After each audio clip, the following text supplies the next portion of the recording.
Батыр балалар, соңғы мәрте көрсетім кулисаны жинауды группадағы балалардың сұраусымен бүгінше мынаны қараңдар. Кулисаның сендер вертолеттан Некси болсын, Опель болсын, мына жердегі ортасындағы люфтіні былайынан кетірмейінше, сен оны миллион рет регулировка жасағанмен пайда жоқ. Қазір мен мысалға реңкомплектін алдырып, өзінің ішіндегісін шығарып тастап, лишний дополнительный резинасымен, дополнительный шайбысымен тесаға қысып тұрып, мынаған қыстында қазір. Бұл данный момент бит қат тұрғанмен, ертең ол кулисаға салынған кезде жұмсақ болады. Сосын, короче, мынау неге біз жинағаның бәрі шашылып қала береді дейтіні. Сендер новыйдан мынандай ремкомплектін алып, мынаның бәрін кеткені болсын, кетпегені болсын, новый екен деп сала бергенде ештеңе өтпейсіңдер.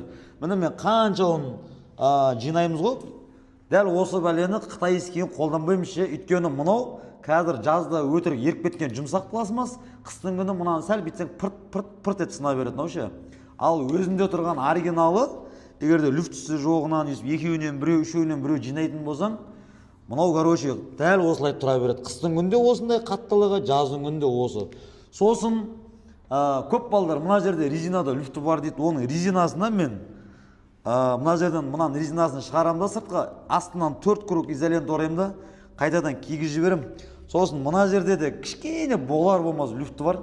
Қазір шеше обычный екі қабат пакетті короче қабаттарында ішіне солидолын құйдым да сыртынан пакетті кигізіп тұрып сыртынан басып жібердім ше. Самый главный мына жердегіні былайынан ойнайтын соны тасып қыстастау керек. И мына екеулерін короче китайскийін салуға болмайды. Именно на кольцоға киілетіндер китайский салуға болмайды.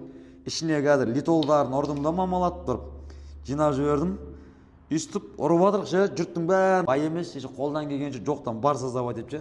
Мынаны да мысалы каждыйны алдырта берсең, мынаны да алдырта берсең, жұрттар шыңғыр жіберіп жатыр. Мынаны да қазір төбесінде карандашты әкелдеуге болады.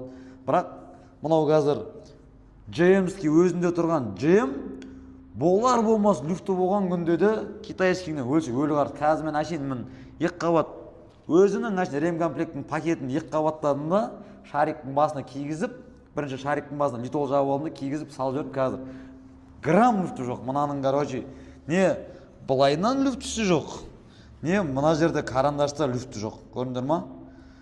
И қазір мына жерде кольцода да короче почти что люфті болмайды. Өйткені мынаның астында қазір 4 слойма изолентін тарып тұрып орап, қайтадан сыртынан кигізіп жібердім ше. Бұл енді 30 жыл болғаннан кейін в любом случае ескіреді. Так что